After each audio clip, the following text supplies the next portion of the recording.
한 백만장자가 어머니의 묘비 앞에서 오열하고 있을 때 한 간병인이 다가와 속삭였습니다. 어머니는 살아계십니다. 그녀는 노모가 어느 요양원에 갇힌 채 진정제에 취해 매일 밤 아들의 이름을 부르고 있다고 맹세했습니다. 남자는 미친 소리라고 생각했지만 문득 장례식 날 어머니의 시신을 한 번도 확인하지 못했다는 사실을 깨달았습니다. 감동적인 역경 극복과 사랑의 이야기에 관심이 있으시다면 저희 채널 구독을 잊지 마시고 지금 어느 도시에서 시청하고 계신지 댓글로 남겨주세요. 이야기를 시작합니다. 일요일은 항상 같은 무게로 다가왔습니다. 김도윤은 강남구 청담동의 호화로운 펜트하우스에서 깨어나며 시간이 흘러도 가시지 않는 익숙한 가슴의 통증을 느꼈습니다. 세상이 무너진 지 3년이 지났지만 일요일 아침마다 찾아오는 공허함은 여전했습니다. 그는 천천히 일어나 통창 너머로 회색빛 하늘 아래 깨어나는 서울 시내를 바라보며 오늘 하루가 어떻게 흘러갈지 정확히 알고 있었습니다. 일요일 어머니를 뵈러 가는 날이었습니다. 그가 방을 나설 때 아내 박지현은 아직 잠들어 있었습니다. 아내는 항상 그의 이 고독한 의식을 존중해 주었습니다. 함께 가겠다고 고집하지도 않았고 왜 매주 가야 하는지 묻지도 않았습니다. 그녀는 이해한다고 했고 적어도 그렇게 보였습니다. 사별 직후 몇 달 동안 지현은 그의 안식처였습니다. 도윤이 슬픔에 완전히 무너져 있을 때 모든 것을 정리해 준 사람이 바로 그녀였습니다. 그가 침대에서 일어날 힘조차 없을 때 그가 마주할 용기가 없던 세세한 일들을 처리하고 필요한 결정을 내린 것도 그녀였습니다. 도윤은 그 점에 깊이 감사하고 있었습니다.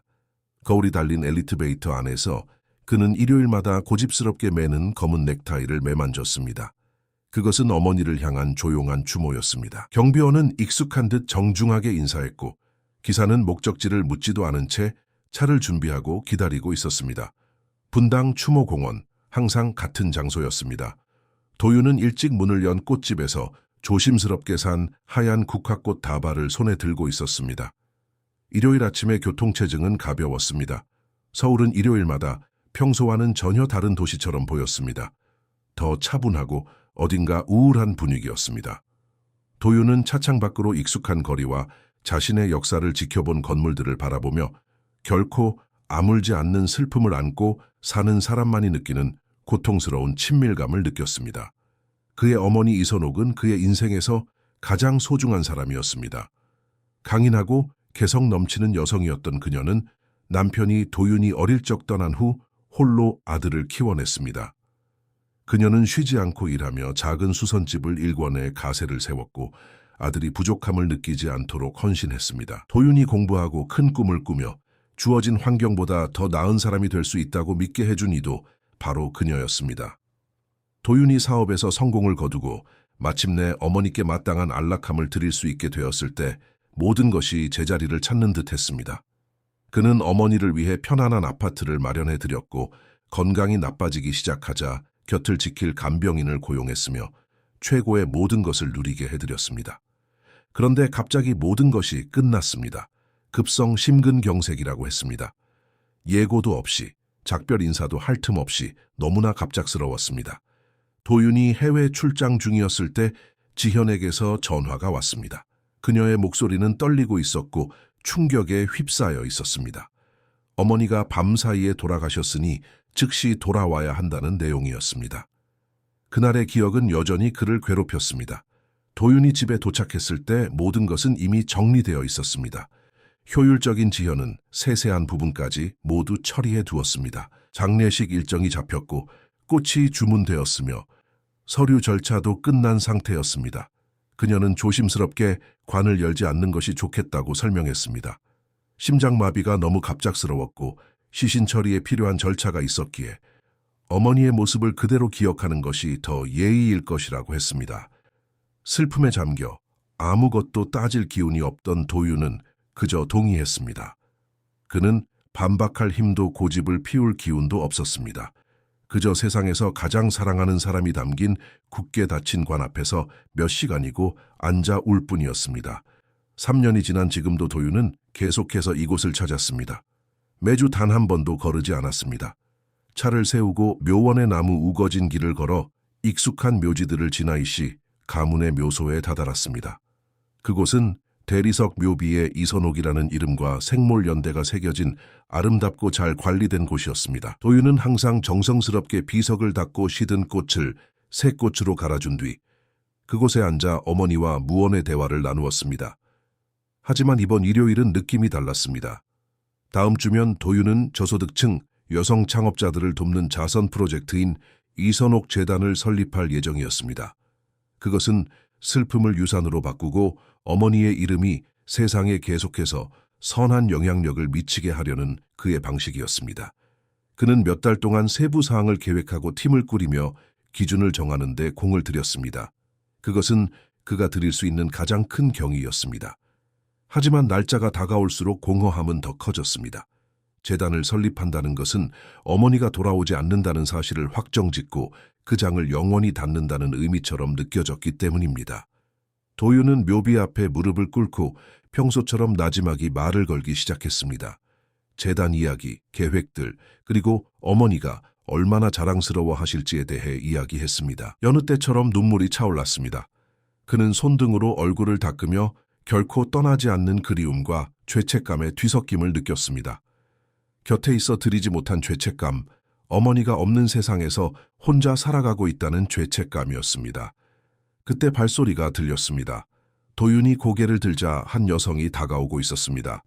마른 체격에 40대 중반쯤 되어 보이는 그녀는 소박한 간병인 유니폼을 입고 있었으며 이 순간을 방해해도 될지 망설이는 기색이 역력했습니다. 그녀의 눈빛은 부드러웠지만 무언가 긴박하고 강렬한 것이 담겨 있었습니다.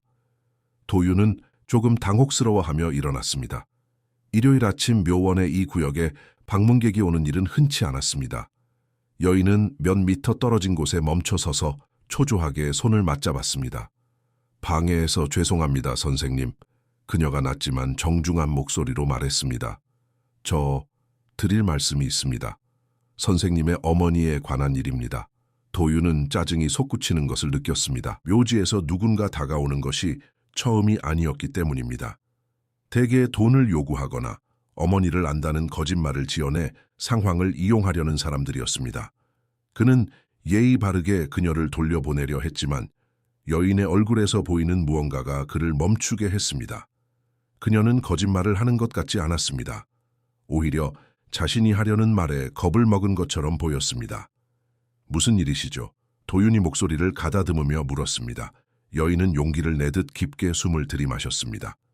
제 이름은 최영희입니다. 수유동에 있는 한 요양원에서 간병인으로 일하고 있습니다. 그리고 저는 선생님의 어머니를 알고 있습니다. 도윤은 피가 거꾸로 솟는 기분이었습니다. 알고 있다니? 무슨 뜻인가?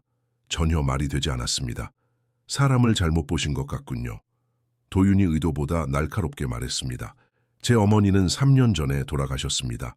영희는 눈시울이 붉어진 채 천천히 고개를 저었습니다. 아닙니다, 선생님. 돌아가시지 않았습니다. 어머니는 살아계십니다. 제가 일하는 요양원에 계십니다. 세상이 멈춘 것 같았습니다. 도윤은 마치 그녀가 외계어를 하는 것처럼 바라보았습니다. 그녀가 하는 말은 불가능하고 황당하며 잔인하기까지 했습니다. 그는 3년 동안 이 무덤 앞에서 울었습니다. 장례를 치렀고 모든 서류를 처리했으며 상실의 고통을 견뎌왔습니다. 그런데 이 낯선 여자가 나타나 그런 말을 하다니요. 당신 미쳤군요. 도윤의 목소리가 떨렸습니다. 이건 고인에 대한 모욕입니다. 당신이 원하는 게 뭔지는 모르겠지만 제발 가주세요. 영희는 움직이지 않았습니다. 그녀는 두려움과 결단력이 섞인 표정으로 그 자리에 서 있었습니다. 이게 얼마나 말도 안 되게 들리는지 압니다. 김도윤 선생님. 불가능해 보인다는 것도 알아요. 하지만 선생님께 말씀드리지 않으면 제 양심이 허락지 않을 것 같았습니다. 어머니는 살아계시고 진정제에 취한 채 요양원에 갇혀 계십니다. 다른 이름으로 등록되어 있어요. 그리고 3년 동안 선생님이 자신을 버렸다고 믿으며 살고 계십니다. 도윤은 다리에 힘이 풀리는 것을 느꼈습니다. 사실일 리가 없었습니다. 증거가 있었습니다. 사망 진단서, 서류들, 그리고 이 무덤, 모든 것이 실제했습니다. 하지만 여인의 목소리와 눈빛 속의 무언가가 그의 확신에 작은 균열을 냈습니다. 어떻게 그런 확신을 하시죠? 도윤이 이제는 속삭이듯 물었습니다. 영희는 주머니에서 접힌 종이 조각을 꺼내 도윤에게 보여주었습니다. 초점이 약간 흐릿한 오래된 휴대폰으로 몰래 찍은 듯한 사진이었습니다. 사진 속에는 낡은 병상에 누워있는 노년의 여성이 있었습니다. 얼굴은 수척하고 나이 들어 보였지만 이목구비는 분명했습니다. 도윤은 숨이 멎는 것 같았습니다. 사진 속 여인은 어머니 이선옥과 믿기 힘들 정도로 닮아 있었습니다. 어머니는 목걸이를 하고 계세요. 영희가 낮지만 단호한 목소리로 이어갔습니다. 가운데에 파란 보석이 박힌 작은 펜던트입니다. 절대 빼지 않으세요. 아들이 선물한 거라고 60번째 생일에 아들이 직접 준 거라고 말씀하셨어요. 도윤은 비틀거렸습니다. 그 목걸이. 그가 어머니께 드린 선물이었습니다. 그가 특별히 주문 제작한 세상에 단 하나뿐인 물건이었습니다. 이 여자가 그걸 어떻게 알 수 있단 말인가? 어머니는 선생님 이야기를 하세요. 영희의 뺨에 눈물이 흘러내렸습니다. 약 기운이 떨어져 잠시 깨어날 때마다 울면서 아들을 찾으세요. 누군가 자신을 속였다고 자신의 삶을 가짜로 만들었다고 하세요. 아무도 믿지 않아요. 다들 치매 노인의 망상이라고 생각하죠. 하지만 저는 믿었습니다. 지켜볼수록 무언가 잘못되었다는 확신이 들었어요. 도윤은 어머니의 무덤을 보았다가 영희의 손에 든 사진을 보았다가 다시 이선옥이라는 이름이 새겨진 대리석 묘비를 보았습니다. 아무것도 이해되지 않았습니다. 상실 이후 정성껏 재건해온 그의 세계가 무너지기 시작했습니다. 왜 제게 이런 이야기를 하는 거죠? 도윤이 메인 목소리로 물었습니다. 어머니께서 그러실 자격이 있으니까요. 김도윤 선생님, 저는 살면서 많은 불의를 보았지만 이런 일은 처음입니다. 3년 동안 진정제에 취해 세상에서 잊힌 채 세상이 죽었다고 말하는 아들을 그리며 시들어가는 그분을 보았습니다. 제가 아무것도 하지 않는다면 저 또한 이 모든 일의 공범이 되는 것 같았습니다. 도윤은 눈을 감았습니다. 이런 일이 일어날 수는 없었습니다. 하지만 동시에 3년 동안 마음 한구석을 괴롭히던 오래된 질문이 되살아났습니다. 왜 어머니의 시신을 보지 못했나? 왜 지현은 관을 닫아두자고 그토록 고집했나? 왜 모든 것이 그의 참여 없이 그토록 빠르고 효율적으로 해결되었나? 그 요양원이 어디입니까? 도윤이 눈을 뜨며 영희를 뚫어지게 바라보았습니다. 영희는 잠시 망설이다 대답했습니다. 수유동 도봉로 교차로 근처에 있는 노란색 오래된 건물입니다. 간판도 없어요. 저는 밤에 그곳에서 일합니다. 가시려면 밤 10시 이후에 오세요. 그때는 경비가 허술합니다. 도윤은 주머니에서 명함을 꺼내 영희에게 건넸습니다. 제 번호입니다. 제가 직접 확인해 봐야겠습니다. 당신 말이 사실이라면. 영희는 소중한 것을 다루듯 조심스럽게 명함을 받았습니다. 사실입니다, 선생님. 부디 너무 늦지 않았기를 바랄 뿐입니다. 그녀가 돌아서 가려 하자 도윤이 불렀습니다. 영희가 멈춰서서 뒤를 돌아보았습니다. 왜 이런 위험을 감수하는 거죠? 당신이 얻는 게 뭡니까? 영희는 슬프고 지친 미소를 지었습니다. 아무것도 없습니다, 선생님. 저는 얻는 게 없어요. 하지만 어머니는 아무도 제게 친절하지 않았을 때 제게 친절하셨던 분입니다. 부족한 음식을 나눠주시고 제가 울 때 손을 잡아주셨으며 저를 가치 있는 사람으로 대해주셨어요. 세상에 아직 선함이 있다는 걸 일깨워 주셨죠. 아들이 자신을 버렸다고 믿으며 돌아가시게 둘 수는 없었습니다. 도윤은 묘비 사이로 멀어지는 영희의 뒷모습이 나무들 사이로 사라지는 것을 지켜보았습니다. 그는 홀로 서서 어머니의 묘비를 바라보며 자신이 알던 세계가 무너져 내리는 것을 느꼈습니다. 3년 동안 이 무덤 앞에서 울었습니다. 고통, 죄책감, 그리움의 3년이었습니다. 그런데 낯선 이가 나타나 그 모든 것이 거짓이라고 말하고 있습니다. 도윤은 다시 무릎을 꿇고 차가운 대리석 묘비를 만지며 속삭였습니다. 어머니, 어디선가 제 목소리가 들린다면 힘을 주세요. 만약 이게 사실이라면, 어머니가 살아계신다면 제가 반드시 찾아낼게요. 맹세코 찾아낼게요. 그는 떨리는 다리로 일어나 차로 향했습니다. 머릿속은 온통 혼란스러웠습니다. 기사가 괜찮냐고 물었지만 도윤은 그저 고개를 젓고 집으로 가자고 했습니다. 가는 내내 그는 영희가 남겨준 사진을 손에 쥐고 있었습니다. 수척하고 고통받는 그 얼굴을 보며 이 모든 것이 잔인한 오해이기를 바라는 마음과 사실이기를 바라는 마음이 교차했습니다. 하지만 가슴 깊은 곳에서 무언가 깨어나고 있었습니다. 형언할 수 없는 기묘하고 불안한 감각이었습니다. 3년 동안 슬픔의 어둠 속에서 살던 그에게 작은 빛 하나가 켜진 것 같았습니다. 그 빛은 두려웠지만 감히 고려조차 하지 못했던 가능성을 품고 있었습니다. 어쩌면 어머니를 잃지 않았을지도 모른다는 가능성, 어쩌면 그녀가 어딘가에서 그를 기다리고 있을지도 모른다는 가능성이었습니다. 만약 이것이 사실이라면 도윤은 창밖으로 스쳐 지나가는 서울 풍경을 보며 생각했습니다. 누군가 자신에게 거짓말을 한 것입니다. 정교한 연극을 꾸미고 빈 무덤을 만들고 3년의 고통을 거짓 위에 세운 것입니다. 그는 누가 그랬는지 알아내야 했습니다. 왜 그랬는지도요. 그리고 무엇보다 이미 겪은 상실보다 더 고통스러울지도 모르는 진실을 마주할 용기가 자신에게 있는지 결정해야 했습니다. 집에 도착하자 지현이 거실에서 잡지를 읽고 있었습니다. 그녀는 고개를 들어 다정한 미소를 지었습니다. 추모공원은 잘 다녀왔어, 여보? 그녀가 물었습니다. 도윤은 인생에서 가장 힘든 순간 곁을 지켜준 아내를 바라보았습니다. 그리고 3년 만에 처음으로 가슴을 찌르는 불신을 느꼈습니다. 응, 평소와는 좀 달랐어. 그는 조심스럽게 목소리를 조절하며 대답했습니다. 재킷 주머니 속 영희의 사진을 움켜쥐고 방으로 올라가며 도윤은 이제 예전 같지 않을 것임을 직감했습니다. 의심의 씨앗이 뿌려졌습니다. 이제 원하든 원치 않든 그 씨앗은 자라나고 퍼져나가며 그가 들을 준비가 되지 않았을지도 모르는 답을 요구할 것입니다. 하지만 그는 들어야 했습니다. 어머니가 살아계신다면, 어딘가에서 그를 기다리고 계신다면 도윤은 하늘과 땅을 뒤져서라도 그녀를 데려올 것입니다. 그리고 대가를 치르더라도 누가 이런 잔인한 짓을 저질렀는지 밝혀낼 것입니다. 밤은 천천히 찾아왔고 그와 함께 이것이 모든 것을 바꿀 여정의 시작일 뿐이라는 확신이 찾아왔습니다. 일요일 밤은 도윤의 인생에서 가장 긴 밤이었습니다. 그는 저녁 식사 내내 지현의 말에 단답형으로 대답하며 시선을 피하고 평상시처럼 행동하려 애썼습니다. 아내가 미소 짓거나 손을 잡을 때마다 불신은 커져만 갔습니다. 비합리적이라는 것을 알았습니다.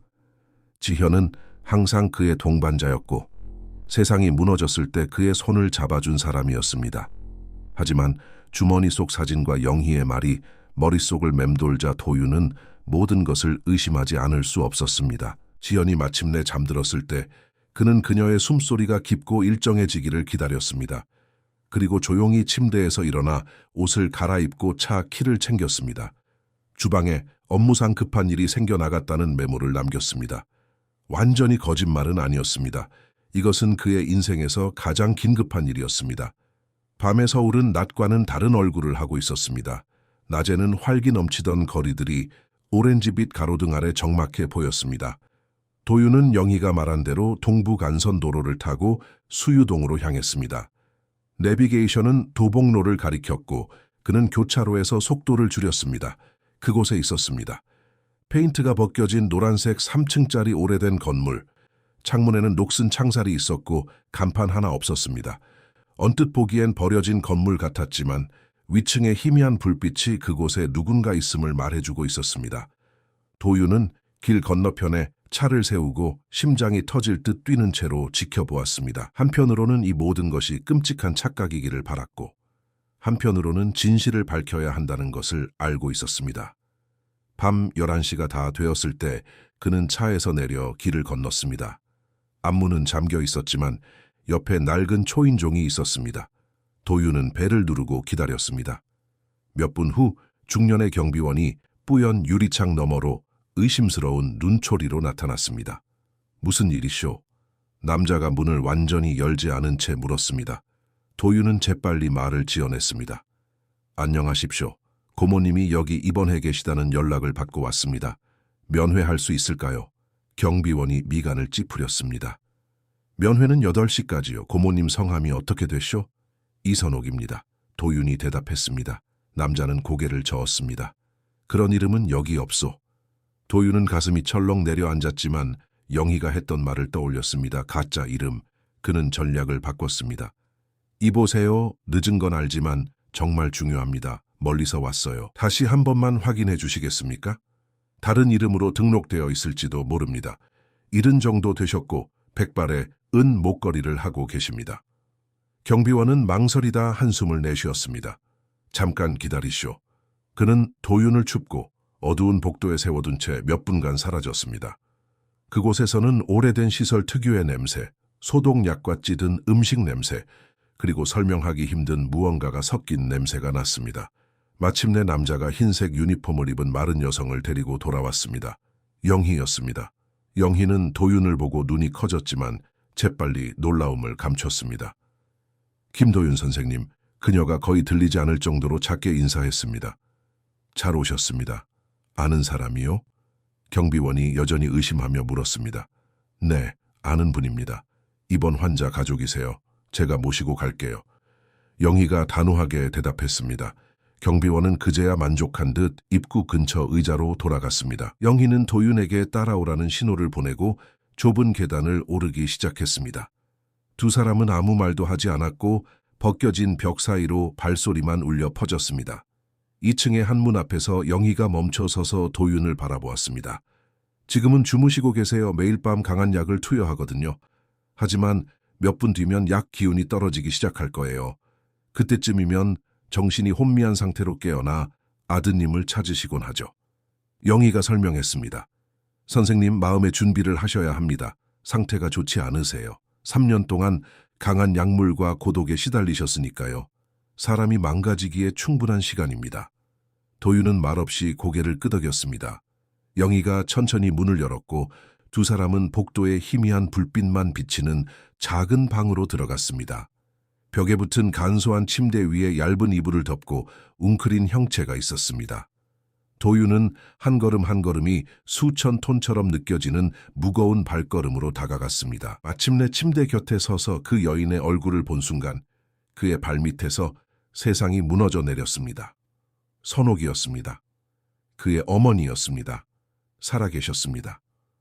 얼굴은 훨씬 수척해지고 고통의 흔적이 역력했지만 부정할 수 없는 그의 어머니였습니다.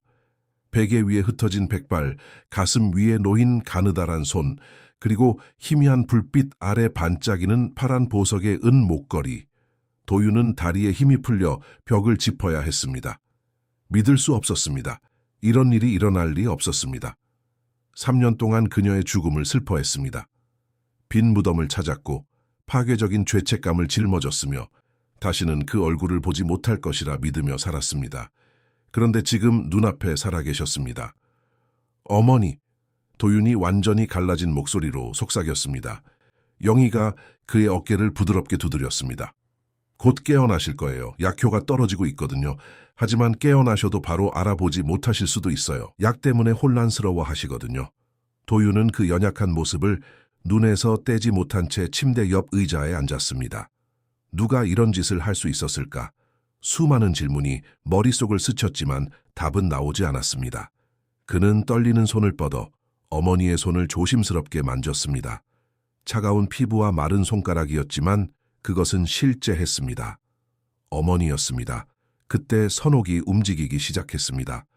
처음에는 손가락 끝이 미세하게 떨렸고 고개가 살짝 돌아갔습니다. 이어서 무거운 눈꺼풀이 열리기 시작했습니다. 그녀는 초점을 맞추려 애쓰며 여러 번 눈을 깜빡였습니다.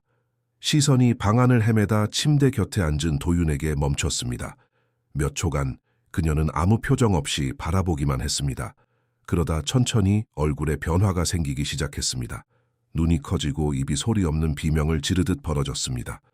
말을 꺼내기도 전에 눈물이 먼저 쏟아졌습니다. 도윤아, 목이 쉬고 가냘픈 목소리가 들렸습니다. 내 아들 왔구나. 도윤은 더 이상 참지 못했습니다. 그는 침대 옆에 무릎을 꿇고 어머니의 손을 꽉 잡은 채 펑펑 울었습니다. 저 여기 있어요, 어머니. 제가 왔어요. 죄송해요. 선옥도 오열하며 일어나려 애썼습니다. 영희가 다가와 등 뒤에 베개를 받쳐주며 도왔습니다. 네, 이럴 줄 알았다. 선옥이 흐느끼며 말했습니다. 네가 나를 버리지 않았을 줄 알았다. 네가 올 줄 알았어. 하지만 그들이 몇 번이고 말했어. 네가 다시는 나를 보고 싶어 하지 않는다고, 내가 짐이라고. 아니에요, 어머니. 아니에요. 절대 사실이 아니에요. 저는 어머니가 돌아가신 줄 알았어요. 심장마비라고 들었어요. 장례도 치렀어요. 어머니 이름이 새겨진 무덤도 있어요. 3년 동안 어머니를 잃은 줄 알고 그곳을 찾아갔어요. 선옥은 떨리는 손으로 아들의 얼굴을 감싸 쥐었습니다. 마치 그가 진짜인지 확인하려는 듯 어루만졌습니다. 나를 속였어, 아들아. 그날 밤 누군가 내게 마실 것을 주었어. 그 뒤로는 기억이 잘 안 나. 깨어보니 여기였고 내가 어디 있는지 알 수 없었어. 말하려 했고 설명하려 했지만 그 약을 너무 많이 줘서 생각조차 하기 힘들었어. 네 이야기를 하려 하면 다들 내가 정신이 나갔다고 했어. 누가 이런 짓을 했어요, 어머니? 누가 여길 데려왔어요? 선옥은 기억을 떠올리려 애쓰며 눈을 감았습니다. 그 말다툼 뒤였어. 나랑 지현이가 싸웠지. 지현이가 서류 몇 장에 서명하라고 했어. 내게 좋은 일이라고, 재산을 보호하기 위한 거라고 했지만 도윤아, 내가 그 서류를 읽어봤단다. 그건 모든 권한을 지현이에게 넘기는 내용이었어. 네 회사 계좌 모든 것을 말이야. 나는 거절했어. 너랑 먼저 상의하겠다고 했지. 지현이는 불같이 화를 냈어. 도윤은 피가 얼어붙는 것 같았습니다. 박지현, 그의 아내. 그가 사랑하고 믿었던 여인. 아니야. 그는 고개를 저었습니다. 그럴 리 없어. 지현이는 그 일이 터졌을 때 저를 도와줬어요. 모든 걸 정리해줬다고요. 그 아이가 모든 걸 정리한 게 맞다, 아들아. 선옥이 말했습니다. 모든 걸 계획한 게 그 아이니까. 그날 밤 말다툼 후에 지현이가 차 한 잔을 들고 왔어. 화해하고 싶다면서. 나는 그걸 마셨지. 그리고 모든 게 흐릿해졌어. 사람들이 나를 실어 나르던 것, 차 아니었던 것, 다시는 너를 보지 못할 거라는 목소리들이 기억나. 깨어보니 여기였고 다른 이름으로 등록되어 있었어. 김순자라는 흔한 이름으로 말이야. 나를 아무도 아닌 사람으로 만들어버린 거야. 도윤은 어머니의 손을 놓고 비틀거리며 일어났습니다. 방이 빙글빙글 도는 것 같았습니다. 지현, 매일 밤 곁에서 잠들던 여자, 그가 가짜 슬픔 속에 있을 때 그를 위로하며 품에서 울던 여자. 어떻게 사람이 그토록 잔인한 짓을 꾸밀 수 있단 말인가. 영희가 다가와 누런 봉투를 내밀었습니다. 김도윤 선생님, 제가 조사해봤습니다. 여기 어머니의 입원 기록입니다. 날짜를 보세요. 서명을 보세요. 도윤은 떨리는 손으로 종이를 받았습니다. 입원 날짜는 3년 전, 선옥의 가짜 사망일 일주일 전이었습니다. 그리고 보호자 서명란에는 그가 어디서든 알아볼 수 있는 서명이 적혀 있었습니다. 박지현. 더 있습니다. 영희가 다른 서류들을 꺼내며 이어갔습니다. 저는 여기서 3년 동안 일했습니다. 항상 선옥 어르신의 경우가 이상하다고 생각했죠. 그래서 조사를 시작했습니다.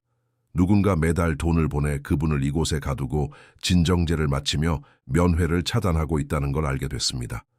해외 계좌를 통해 송금되었지만 추적에 성공했습니다. 도윤 인베스트먼트, 아내분의 회사 계좌였습니다. 도윤은 서류들을 바라보며 현실이 조각나는 것을 느꼈습니다. 어떻게 이 모든 게 가능했을까? 사망진단서, 장례식, 무덤까지?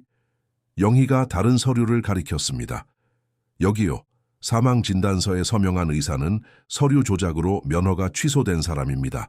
가짜 서류를 팔던 사람이죠. 장례식장은 그 직후에 문을 닫은 곳이었고요. 무덤에는 시신이 들어간 적이 없습니다. 그저 연극이었을 뿐입니다. 하지만 왜? 도윤이 고통 섞인 신음처럼 물었습니다. 지현이가 왜 그런 짓을 한 거죠? 선옥은 여전히 흐르는 눈물을 닦으며 깊게 숨을 내쉬었습니다. 돈 때문이지, 아들아. 항상 돈 때문이었어. 내가 살아있는 한 내 재산과 회사에 대한 모든 권한을 가질 수 없다는 걸 그 아이는 알고 있었어. 나는 처음부터 그 아이의 의도를 의심했단다. 결혼 전에도 내게 경고하려 했지. 하지만 너는 사랑에 눈이 멀어 있었어. 도윤은 기억났습니다. 선옥과 지현 사이에 팽팽했던 대화들, 결혼을 서두르지 말라던 어머니의 조언들. 당시 그는 그것이 시어머니의 질투라고만 생각했습니다. 이제야 선옥이 그가 보지 못했던 것을 보고 있었다는 것을 깨달았습니다. 네가 슬픔에 빠져 있는 동안 그 아이는 모든 것을 장악하기 쉬웠을 거야. 선옥이 말을 이었습니다. 네오는 서류를 읽지도 않고 서명했고 결정을 맡겼으며 슬픔을 견디는 동안 그녀가 재정을 관리하게 두었지. 지현이는 원하는 걸 얻은 거야. 그리고 나는 여기 살아있지만 세상에는 죽은 사람이 되어 그녀가 관리하는 유령처럼 갇혀 있었던 거지. 도윤은 다시 자리에 앉아 얼굴을 감싸 쥐었습니다. 3년 동안 그는 거짓말쟁이를 사랑해왔습니다. 그토록 잔인한 짓을 저지를 수 있는 여자 곁에서 잠을 잤습니다. 그녀가 직접 꾸민 상실을 슬퍼하는 동안 그녀를 완전히 신뢰하며 위로를 받았습니다. 이제 어떻게 해야 하죠? 그가 고개를 들어 어머니를 바라보며 물었습니다. 선옥은 다시 그의 손을 잡고 남은 힘을 다해 꽉 쥐었습니다. 정의를 찾아야지, 아들아. 진실을 밝혀야 해. 그 아이가 저지른 짓에 대해 대가를 치르게 해야 한다. 영희가 다시 다가왔습니다. 선생님, 제게 더 많은 증거가 있습니다. 3년 동안 수상한 점이 보일 때마다 기록해 두었습니다. 어머니가 계속 진정제에 취해 있는지 확인하러 몰래 방문했던 사람들의 기록도 있습니다. 사진, 메모, 모든 게 다 있어요. 이 증거들을 가지고 경찰에 가면 그녀는 빠져나가지 못할 겁니다. 도윤은 감사의 눈으로 영희를 바라보았습니다. 왜 이 모든 일을 한 거죠? 왜 그렇게 위험을 무릅쓴 겁니까? 영희는 슬프게 미소 지었습니다. 투명 인간이 된다는 게 어떤 건지 알기 때문입니다, 선생님. 세상이 당신이 존재하지 않는 것처럼 행동하는 게 어떤 건지 알아요. 여기서 일하기 전 저는 거리에서 살았습니다. 중독자였고 모든 걸 잃었으며 사회가 보지 않으려 하는 수많은 사람 중 하나였죠. 어머니는 수년 만에 저를 사람으로 봐주신 첫 번째 분이었습니다. 먹을 게 없을 때도 음식을 나눠주시고 제가 울 때 손을 잡아주셨어요. 제가 여전히 가치 있는 사람이라는 걸 일깨워 주셨죠. 그런 분을 버려둘 수 없었습니다. 선옥이 영희에게 손을 뻗었고 두 사람은 서로를 끌어안았습니다. 도윤은 세상이 지우려 했던 두 여성이 서로를 지탱하는 그 장면을 지켜보며 가슴 속에서 무언가 꿈틀거리는 것을 느꼈습니다. 분노였습니다. 탐욕을 위해 수많은 삶을 파괴한 여자를 향한 깊고 뜨거운 분노였습니다. 여기서 나가요, 어머니. 도윤이 일어서며 말했습니다. 진짜 병원으로 모실게요. 제대로 치료받으실 수 있는 곳으로요. 그리고 이 모든 걸 밝힐 겁니다. 지현이가 무슨 짓을 했는지 온 세상에 알릴 거예요. 선옥은 고개를 저었습니다. 조심해라, 아들아. 그 아이는 위험해. 그런 짓까지 저질렀다면 궁지에 몰렸을 때 무슨 짓을 더 할지 모른다. 도윤은 어머니가 침대에서 일어나는 것을 도왔습니다. 3년의 약물 투여로 몸은 쇠약해졌지만 그녀의 눈빛에는 결연함이 서려 있었습니다. 영희는 낡은 코트를 가져와 선옥에게 입혀주었습니다. 천천히 계단을 내려가며 도윤은 다음 단계를 계획했습니다. 먼저 어머니를 안전한 곳으로 모실 것, 그 다음 모든 증거를 수집할 것, 그리고 지현과 대면할 것, 눈먼 증오나 폭력이 아니라 진실로 대면할 것입니다. 그녀가 부정할 수도 왜곡할 수도 다시 묻어버릴 수도 없는 진실로 말입니다. 그들이 정문을 나설 때 경비원은 의자에서 졸고 있었습니다. 조용히 복도를 지나 밤의 거리로 나왔습니다. 도윤은 어머니를 뒷좌석에 조심스럽게 태웠습니다. 영희는 인도에 서서 지켜보고 있었습니다. 함께 가시죠. 도윤이 그녀에게 말했습니다. 당신도 이제 이 일의 일부입니다. 안전한 곳에 계시도록 제가 보장하겠습니다. 영희는 망설이다 고개를 끄덕이고 차에 탔습니다. 도윤은 어머니가 제대로 치료받을 수 있는 삼성 서울병원으로 향하며 텅 빈 서울 거리를 달렸습니다. 백미러로 보니 선옥이 영희의 손을 잡고 있었습니다. 두 생존자, 결코 포기하지 않았던 두 여성이었습니다. 도윤은 아직 펜트하우스에서 평온하게 잠들어 있을 지현을 생각했습니다. 자신의 거짓된 세계가 무너져 내리고 있다는 사실을 꿈에도 모른 채 말입니다. 그녀는 세 가지를 과소평가했습니다. 잊히기를 거부한 어머니의 강인함, 침묵을 거부한 투명 인간의 용기, 그리고 진실을 찾기 위해 산이라도 옮길 준비가 된 아들의 사랑을 말입니다. 병동 앞에 도착했을 때 아침 해가 밝아오고 있었습니다. 그들 모두에게 새로운 삶이 시작되려 하고 있었습니다. 이번에는 아무리 고통스럽더라도 진실 위에 세워진 삶이 될 것입니다. 도윤이 어머니를 삼성서울병원의 VIP 병실에 모셨을 때 해가 떠오르고 있었습니다. 그는 신뢰할 수 있는 의사들을 호출했고 의사들은 3년 동안의 진정제 투여가 신체에 미친 영향을 우려하며 정밀 진단을 시작했습니다. 영희는 어머니의 곁을 지키며 절대 떠나지 않겠다고 약속했습니다. 도윤은 낯선 일을 구하기 위해 모든 것을 건 그 여인을 보며 깊은 감사를 느꼈습니다. 병원을 나서기 전 도윤은 보안팀장에게 말했습니다. 저 외에는 아무도 이 방에 들어올 수 없습니다. 아무도요. 가족이라고 서류를 내밀어도 절대 안 됩니다. 아시겠습니까? 보안팀장은 도윤의 목소리에서 느껴지는 심상치 않은 기운을 감지하고 고개를 끄덕였습니다. 알겠습니다, 김도윤 회장님. 문 앞에 경비 인력을 배치하겠습니다. 도윤은 어깨에 세상의 무게를 짊어진 채 병원을 나왔습니다. 이제 가장 힘든 부분이 남았습니다. 집으로 돌아가 아무 일도 없었던 것처럼 행동해야 했습니다. 지현을 바라보며 모든 것을 알고 있다는 사실을 들키지 않아야 했습니다. 그녀가 눈치챈다면 무슨 짓을 저지를지 예측할 수 없었기 때문입니다. 궁지에 몰린 사람은 더 위험해지는 법이니까요. 돌아가는 길에 그는 오랜 친구이자 개인 변호사인 정민석에게 전화를 걸었습니다. 민석은 이른 아침에 전화를 의아해하며 잠이 덜 깬 목소리로 받았습니다. 도윤아, 이 시간에 웬일이야? 무슨 일 있어? 민석아, 지금 당장 내 사무실로 와줘. 급해. 그리고 내가 전화했다는 거 아무한테도, 정말 아무한테도 말하지 마. 잠시 침묵이 흘렀습니다. 민석은 도윤을 오래 알았기에 그의 목소리만으로 상황이 심각하다는 것을 직감했습니다. 지금 나갈게. 20분이면 돼. 도윤이 집에 도착했을 때는 오전 7시가 다 된 시간이었습니다. 그는 조용히 들어갔습니다. 지현이 아직 자고 있기를 바랐지만 그녀는 거실에 앉아 커피를 마시고 있었습니다. 지난 생일에 그가 선물한 실크 가운 차림이었습니다. 그녀의 얼굴은 도윤을 보자 환하게 밝아졌습니다. 여보, 어디 갔다 왔어? 새벽에 깼는데 당신이 없어서 걱정했잖아. 그녀가 다가와 키스하려 했습니다. 도윤은 뒷걸음질 치고 싶은 충동을 억누르며 필사적으로 참아야 했습니다. 그는 억지 미소를 지으며 그녀의 키스를 받아주었습니다. 미안해. 사무실에 급한 일이 생겨서. 해외 투자자 쪽에 문제가 좀 있었어. 당신도 알잖아. 지현은 다정하게 그의 얼굴을 만졌습니다. 너무 무리하는 거 아니야. 좀 쉬어야 해. 도윤은 그 여자를 수년 동안 사랑했던 그 얼굴을 바라보며 혐오감과 불신이 뒤섞인 감정을 느꼈습니다. 어떻게 저렇게 연기를 잘할 수 있을까? 어떻게 눈 하나 깜짝하지 않고 거짓말을 할 수 있을까? 3년 동안 어머니가 살아있고 갇혀있고 진정제에 취해 있다는 걸 알면서도 내 곁에서 잠을 잤다니. 그녀가 직접 만든 가짜 슬픔 속에 있는 나를 위로하며 3년을 보냈다니. 알았어. 그는 부드럽게 그녀를 떼어내며 대답했습니다. 씻고 사무실 가서 정리 좀 하고 올게. 언제 올지는 모르겠어. 지현이 미간을 살짝 찌푸렸습니다.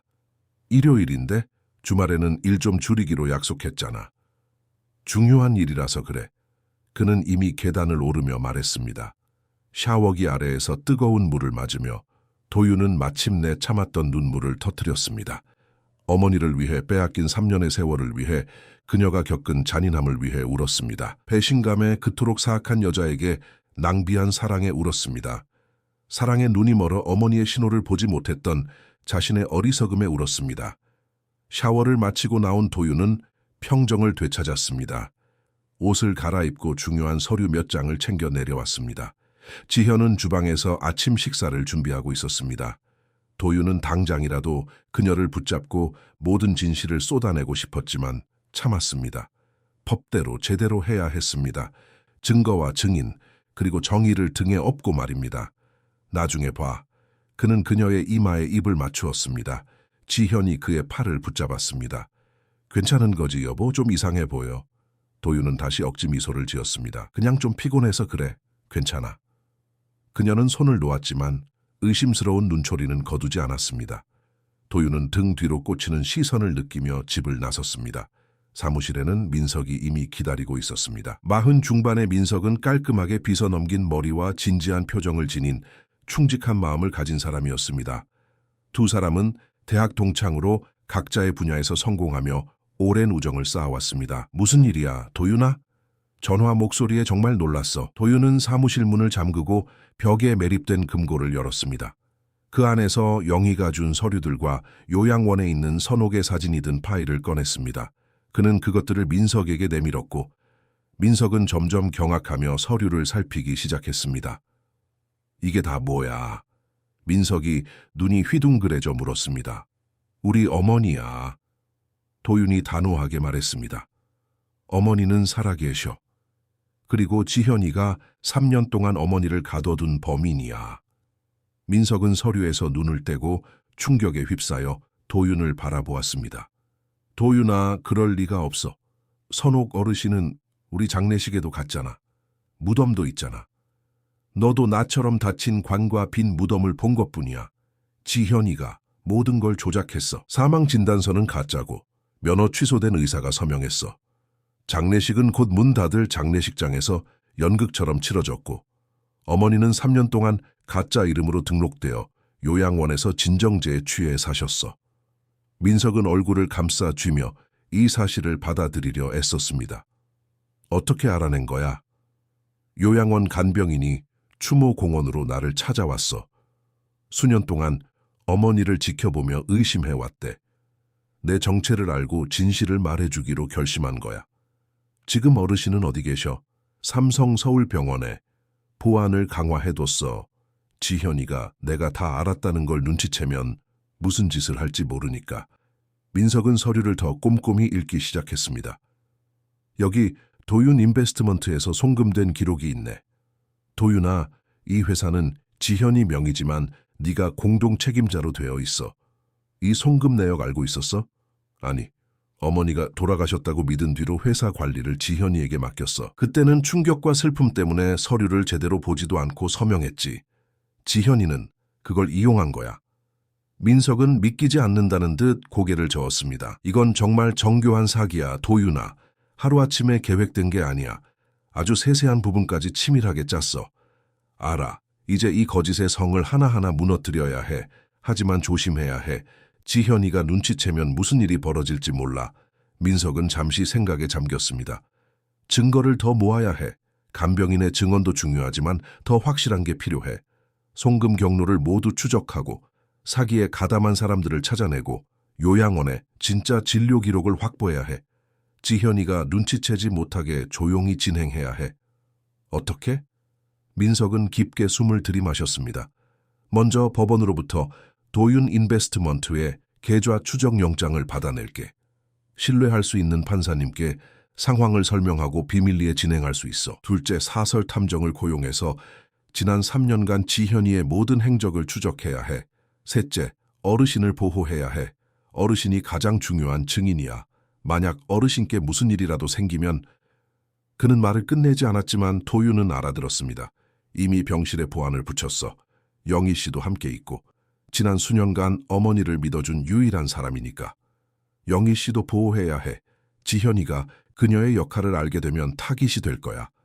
도윤은 책임감을 느끼며 고개를 끄덕였습니다. 민석아, 이 일을 시작하면 되돌릴 수 없어. 내 결혼 생활은 끝날 거고 내 인생은 뒤집힐 거야.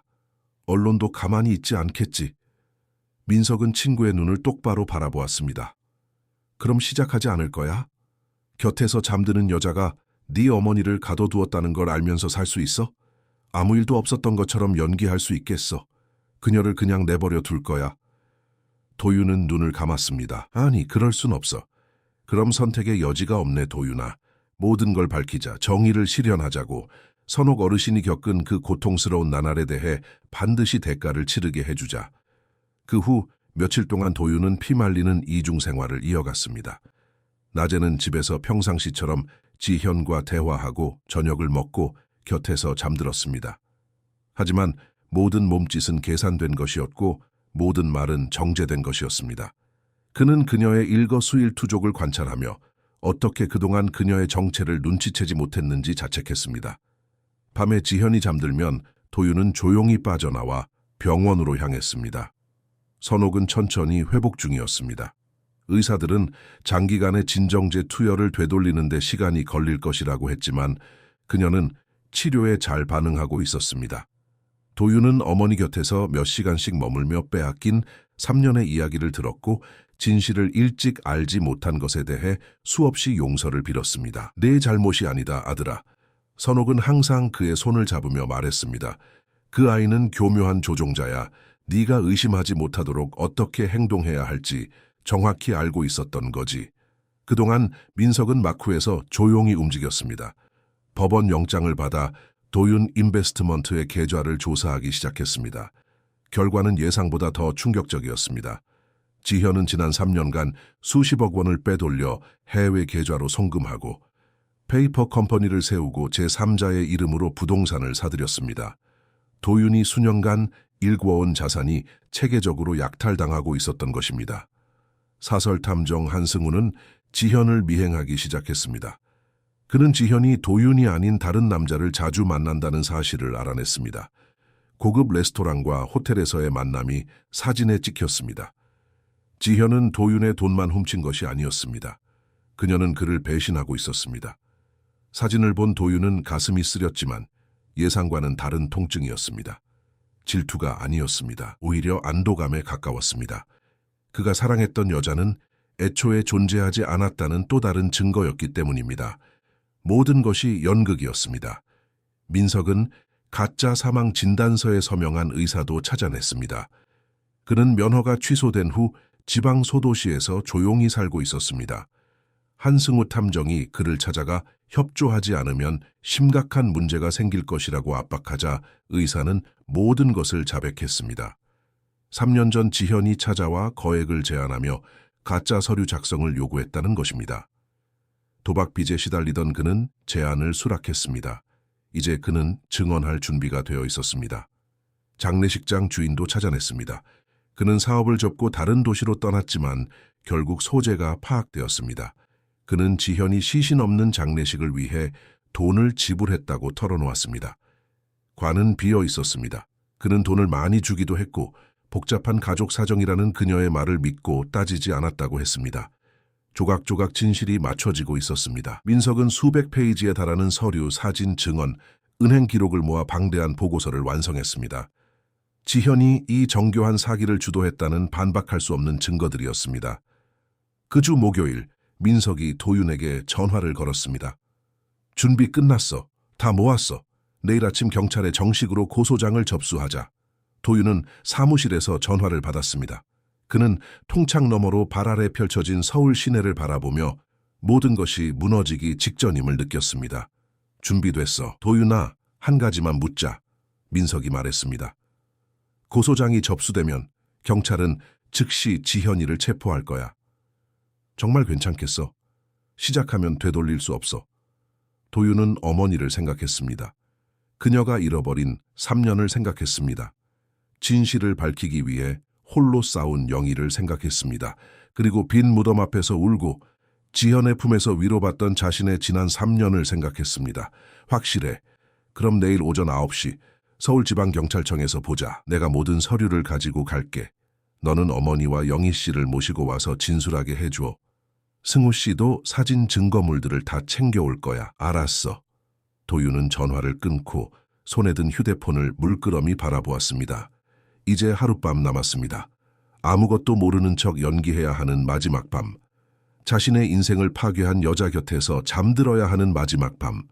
내일이면 모든 것이 드러날 것입니다. 지현이 쌓아 올린 거짓의 성이 완전히 무너질 것입니다. 그리고 그는 그 파편 하나하나가 떨어지는 것을 지켜볼 것입니다. 그날 밤 집에 도착했을 때 지현은 유난히 다정했습니다. 그녀는 도윤이 가장 좋아하는 요리를 준비하고 비싼 와인을 땄으며 분위기 있는 음악을 틀었습니다. 도윤은 사소한 주제로 대화를 나누고 적절한 순간에 미소 지으며 평범한 밤인 것처럼 연극에 동참했습니다.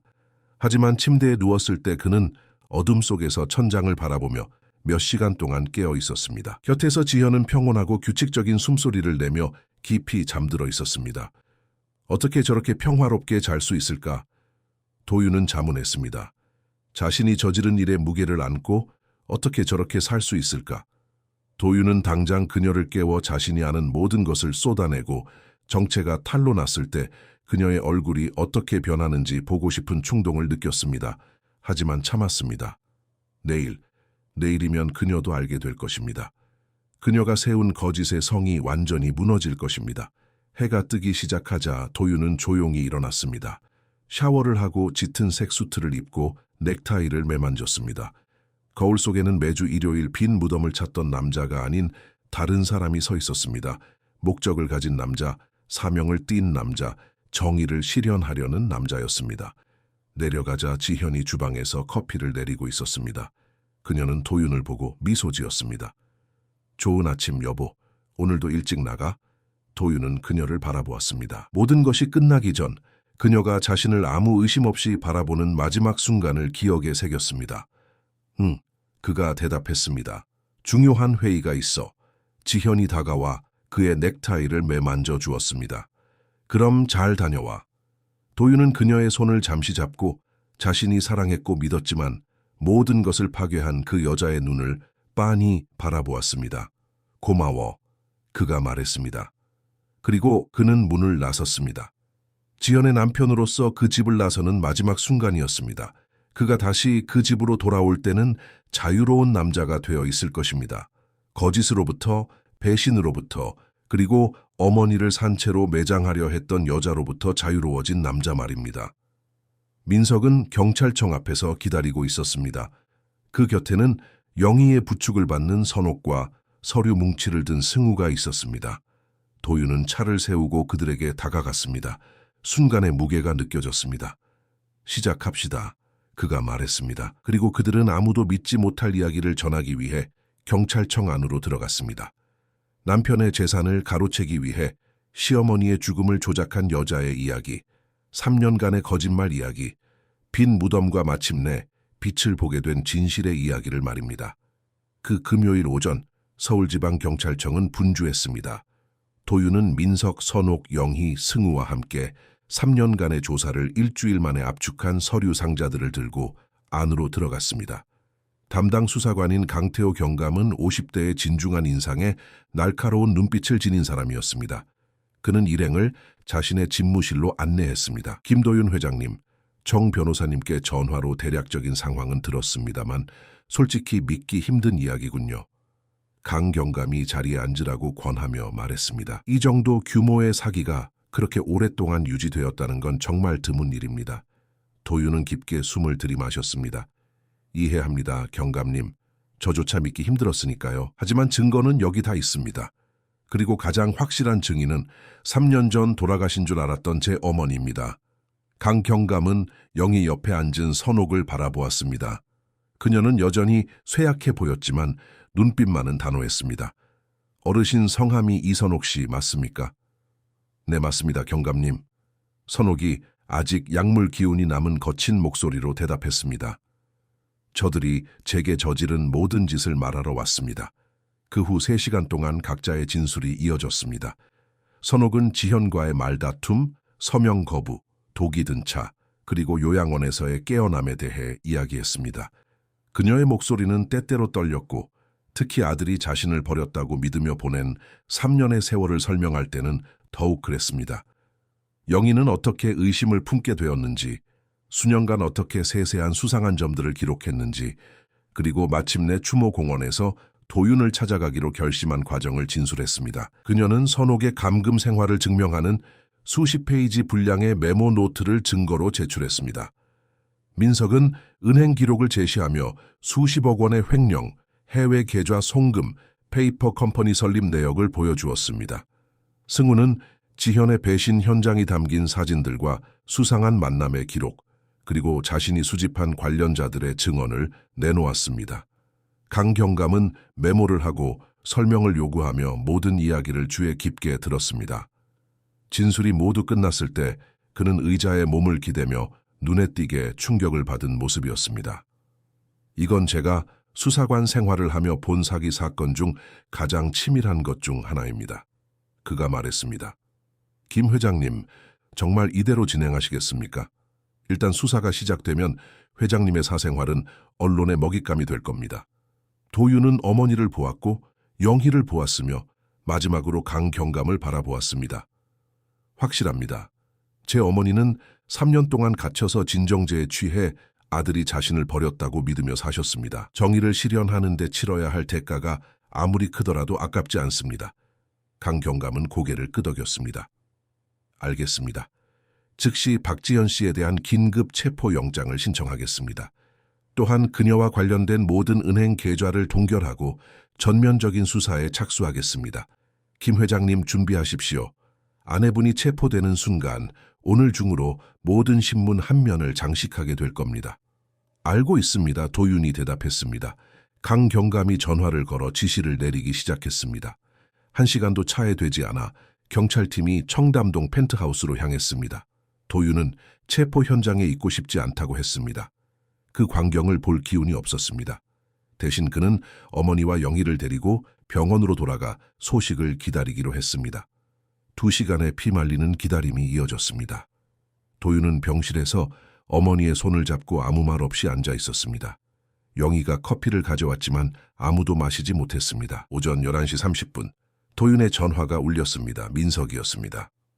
끝났어. 방금 박지현이 체포됐어. 저항하고 소리 지르고 난리도 아니었지만 지금 연행 중이야. 도윤은 안도감과 슬픔이 뒤섞인 감정을 느끼며 눈을 감았습니다. 고마워 민석아. 한 가지 더 있어 도윤아. 언론이 벌써 눈치챘어. 경찰청 앞이랑 병원, 내 집 앞에 기자들이 깔렸어. 이제 터질 거야. 그리고 정말 터졌습니다.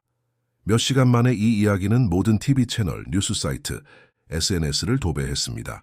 재력가, 3년 만에 빈 무덤 앞에서 어머니 생존 확인, 아내, 시어머니 사망 조작 및 수십억 횡령 혐의.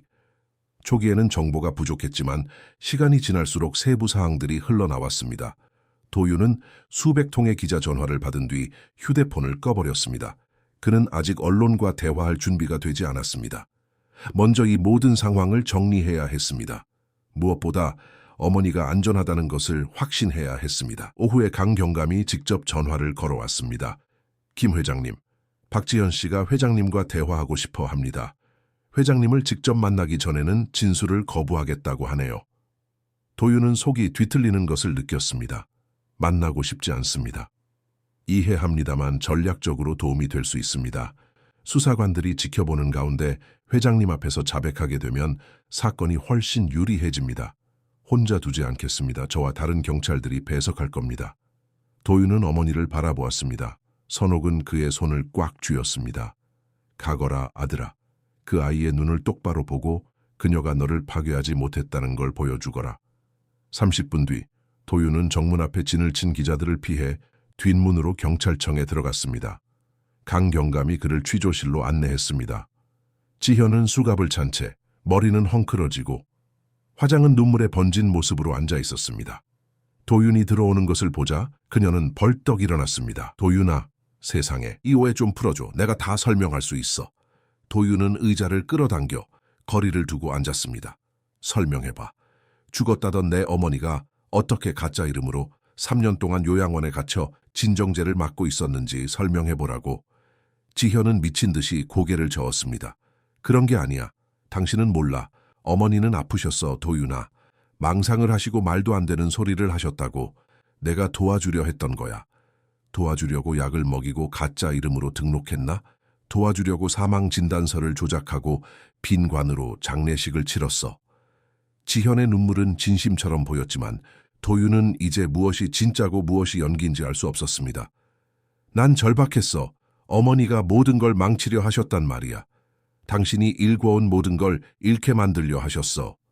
그래서 어머니를 죽이기로 했나? 사회적으로, 법적으로 당신은 어머니를 죽였어. 아니야. 지현이 비명을 질렀습니다. 난 어머니를 해치려던 게 아니야. 난 필요했어. 돈이 필요했겠지. 도윤이 차가운 목소리로 말을 잘랐습니다. 권한이 필요했겠고, 나를 조종하면서 수십억을 빼돌려야 했겠지. 그 과정에서 무고한 여성을 파괴했어. 지현은 테이블 너머로 그의 손을 잡으려 했지만 도윤은 피했습니다. 사랑해 도윤아, 내가 한 모든 건 우리를 위한 거였어. 아니, 도윤이 일어서며 말했습니다. 당신이 한 모든 건 당신 자신을 위한 거였어. 이제 그 대가를 치르게 될 거야. 도윤이 방을 나갈 때 지연은 울부짖기 시작했습니다. 당신 나한테 이럴 수 없어. 난 당신 아내야. 우리 함께한 시간이 있잖아. 도윤아, 제발. 하지만 그는 뒤돌아보지 않았습니다. 들어왔던 뒷문으로 경찰청을 빠져나와 민석이 준비한 차를 타고 병원으로 돌아갔습니다. 어머니의 병실에 도착했을 때 그의 다리는 마침내 힘이 풀렸습니다. 그는 자리에 앉아 지난 며칠간의 긴장이 폭발하듯 오열했습니다. 선옥과 영희가 그를 안아주었습니다. 같은 여자에게 희생당했던 세 사람이 마침내 밝혀진 진실로 하나가 된 순간이었습니다. 그 후 며칠 동안 이 사건은 국가적인 이슈가 되었습니다. TV 프로그램마다 이 주제를 다루었고 전문가들은 어떻게 이런 대규모 사기가 오랫동안 유지될 수 있었는지 분석했습니다. 많은 이들이 낯선 이를 구하기 위해 모든 걸 건 간병인 영희의 용기를 칭찬했습니다. 한편으로는 도윤이 어떻게 아무것도 눈치채지 못했는지 의문을 제기하는 이들도 있었습니다. 언론은 무자비했지만 도윤은 이 노출을 역으로 이용하기로 했습니다. 그는 단 한 번의 기자회견을 열어 어머니 선옥을 세상 앞에 소개했습니다. 모자는 나란히 앉았고 도윤은 모든 이야기를 털어놓았습니다. 선옥은 여전히 연약했지만 단호한 목소리로 모든 세부 사항을 확인해 주었습니다. 저는 제 인생의 3년을 잃었습니다. 선옥은 카메라 앞에서 떨림 없는 목소리로 말했습니다. 아들이 나를 버렸다고 믿으며 3년을 보냈습니다. 진정제에 취해 투명 인간처럼 존재하지 않는 사람처럼 취급받으며 3년을 살았습니다. 하지만 저는 살아남았습니다. 그리고 제 이야기가 경종을 울리기를 바랍니다. 요양원에 갇혀 침묵당하고 잊힌 수많은 노인이 있습니다.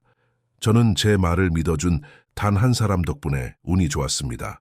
그 단 한 사람, 영희가 객석에 앉아 있었습니다. 도윤은 그녀를 단상으로 불렀습니다. 이분은 도윤이 그녀의 어깨에 손을 얹으며 말했습니다. 세상이 제 어머니를 잊었을 때 어머니를 구해주신 분입니다. 얻을 것은 없고 잃을 것은 많았지만 그녀는 옳은 일을 하기로 선택했습니다. 영희는 울먹이며 고개를 저었습니다. 저는 그저 사람이 해야 할 일을 했을 뿐입니다. 하지만 많은 이들이 하지 못하는 일입니다. 도윤이 대답했습니다. 그래서 오늘부터 영희 씨는 단순한 간병인이 아닙니다. 그녀는 다음 주에 설립될 선옥문화재단의 이사장을 맡게 될 것입니다. 이 소식은 영희를 포함한 모두를 놀라게 했습니다. 김 회장님, 저는 못합니다. 그런 교육도 받지 못했어요. 당신은 더 중요한 걸 가졌습니다. 도윤이 말했습니다. 심장과 용기입니다. 그리고 투명 인간이 된다는 게 무엇인지 이해하고 있습니다. 이 재단은 여성 창업자들을 돕겠지만 간병인과 노인들을 위한 특별 프로그램도 운영할 겁니다. 제 어머니와 같은 일이 다시는 일어나지 않도록 말입니다. 기자들의 박수가 터져 나왔습니다. 공포 영화 같던 이야기가 더 큰 무언가로 변하고 있었습니다. 그것은 희망과 정의 그리고 두 번째 기회의 상징이 되어가고 있었습니다. 한편 경찰서 유치장에서 지현은 여전히 수감 중이었습니다. 그녀의 변호사는 연고가 확실하고 도주 우려가 없다는 이유로 보석을 신청했지만 판사는 범죄의 중대성과 계획의 치밀함을 근거로 거부했습니다. 지현은 구속 상태로 재판을 받게 될 것입니다. 수사가 계속되면서 사기의 층위가 하나씩 더 드러났습니다. 더 많은 은행 계좌, 더 많은 페이퍼 컴퍼니, 빼돌린 돈으로 구입한 부동산들이 추가로 발견되었습니다. 횡령된 자산은 100억 원이 넘었습니다. 지현은 현숙한 아내인 척하며 도윤의 등 뒤에서 제국을 건설하고 있었던 것입니다. 그녀가 만나던 남자도 신원이 밝혀졌습니다. 그는 지현의 자금 세탁과 금융구조 설계를 돕던 부패한 변호사였습니다. 그 역시 공범으로 체포되었습니다. 지현이 체포된 지 한 달 뒤 도윤은 다시 분당 추모공원을 찾았습니다. 하지만 이번에는 울러온 것이 아니었습니다. 마침표를 찍으러 온 것이었습니다. 그는 인부들을 시켜 가짜 묘비를 철거하게 했습니다. 3년 동안 고통의 무대였던 빈 무덤을 해체했습니다. 선옥은 지팡이에 의지했지만 매일 건강해지는 모습으로 그의 곁에 섰습니다. 영희와 민석, 그리고 도윤을 지지해준 가까운 친구들도 함께했습니다. 이곳은 이제 아무런 의미가 없습니다. 도윤이 묘비가 서 있던 자리를 바라보며 말했습니다. 3년 동안 거짓을 믿고 이곳에 왔습니다. 하지만 이제 진실을 압니다. 진실은 어머니가 살아계시고 제 곁에 계시다는 것입니다. 선옥은 아들을 안아주었습니다. 더 이상 묘지에 올 필요 없다, 도윤아. 네 어머니가 돌아왔으니까 우리에겐 잃어버린 시간을 되찾을 충분한 시간이 있단다. 그들은 빈 무덤과 그곳에 깃들었던 모든 거짓말을 뒤로하고 함께 묘원을 나섰습니다. 아무리 고통스러웠을지라도 진실 위에 세워진 새로운 삶이 그들 앞에 펼쳐져 있었습니다. 일주일 뒤 선옥문화재단의 개소식이 감동적인 분위기 속에서 열렸습니다. 수백 명의 사람이 참석했고 그 중에는 이 이야기에 감동한 이들이 많았습니다. 재단 건물은 넓고 현대적이었으며 교육실, 회의실, 그리고 노인과 간병인의 복지를 위한 전담 부서가 갖춰져 있었습니다. 도유는 짧지만 강렬한 연설을 했습니다. 이 재단은 고통에서 태어났지만 희망을 만들기 위해 존재합니다. 불의에서 태어났지만 정의를 실현하기 위해 존재합니다. 그리고 3년의 거짓말도 파괴하지 못한 어머니와 아들의 사랑에서 태어났습니다. 선옥은 영희와 함께 개소 테이프를 끊었습니다. 최악의 상황에서 살아남아 이제 다른 이들을 도울 준비가 된 두 여성이었습니다. 카메라 셔터가 터졌지만 도유는 이 순간이 단순한 뉴스가 아님을 알았습니다. 그것은 승리였습니다. 거짓과 잔인함, 그리고 탐욕에 대한 승리였습니다. 그날 밤 도유는 어머니를 위해 마련해드린 남산공원이 내려다 보이는 아늑한 아파트에서 어머니와 저녁을 먹었습니다. 그들은 과거와 미래, 재단의 계획에 대해 이야기했습니다. 그리고 3년 만에 처음으로 도유는 온전한 평화를 느꼈습니다. 재판이 힘들 거라는 건 알고 있지? 선옥이 물었습니다. 모든 걸 다시 떠올려야 할 거야. 매 순간을 다시 겪어야겠지. 알아요, 어머니. 하지만 그곳에 있어야 해요. 그녀의 눈을 똑바로 보고 우리를 파괴하지 못했다는 걸 보여줘야 해요. 어머니를 파괴하지 못했다는 걸요. 선옥은 아들의 손을 잡았습니다. 너는 강한 사람이다, 도유나. 내가 생각했던 것보다 훨씬 더 강해. 네가 정말 자랑스럽구나. 도유는 다시 눈물이 났지만 이번에는 감사의 눈물이었습니다. 어머니가 돌아오신 것에 대한 감사, 진실을 말해준 영희의 용기에 대한 감사, 곁을 지켜준 민석 같은 친구들에 대한 감사였습니다. 포기하지 않아 주셔서 고마워요, 어머니. 살아남아 주셔서 고맙고 제가 돌아올 거라고 믿어주셔서 고마워요. 선옥은 지옥을 통과해 돌아온 사람만이 지을 수 있는 짓이었지만 진실한 미소를 지었습니다. 나는 내 엄마다, 도유나. 나는 항상 너를 믿는다, 언제까지나. 그들은 빼앗긴 3년의 세월을 한 조각씩 메워가며 늦게까지 이야기를 나누었습니다. 창밖의 서울은 여전히 수많은 사람의 이야기와 싸움으로 분주했지만 그 아파트 안에는 거짓으로 갈라졌던 두 사람이 다시 함께 있었습니다.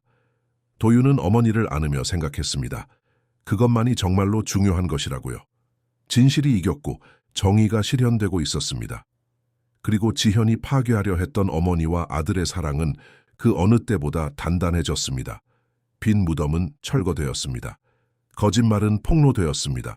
그리고 진짜 삶, 진실한 삶이 마침내 다시 시작될 수 있었습니다. 지현이 체포된 지 석 달이 지났습니다. 헤드라인과 수사, 끝날 것 같지 않은 폭로의 석 달이었습니다. 도유는 잠시 사업에서 물러나 신뢰할 수 있는 이들에게 경영을 맡기고 어머니를 돌보며 다가올 재판을 준비하는 데 전념했습니다. 선옥의 회복은 눈부셨습니다. 의사들도 장기 약물 투여의 부작용을 극복하는 그녀의 속도에 놀라워했습니다. 육체적, 정신적으로 그녀는 빠르게 기력을 되찾았습니다. 부축 없이도 걸을 수 있게 되었고 무엇보다 눈빛에 생기가 돌아왔습니다. 요양원에서 만났던 그 수척하고 무너졌던 여인은 서서히 도윤이 알던 강인한 어머니로 돌아오고 있었습니다. 선옥문화재단은 영희의 지휘 아래 활발히 운영되고 있었습니다. 첫 2달 동안 200명 이상의 여성이 교육과 지원을 받았습니다. 하지만 가장 특별한 프로젝트는 영희가 기획한 투명한 목소리 프로그램이었습니다.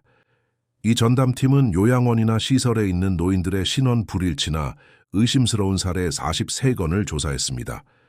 그중 12건이 유기나 사기 사례로 확인되었습니다.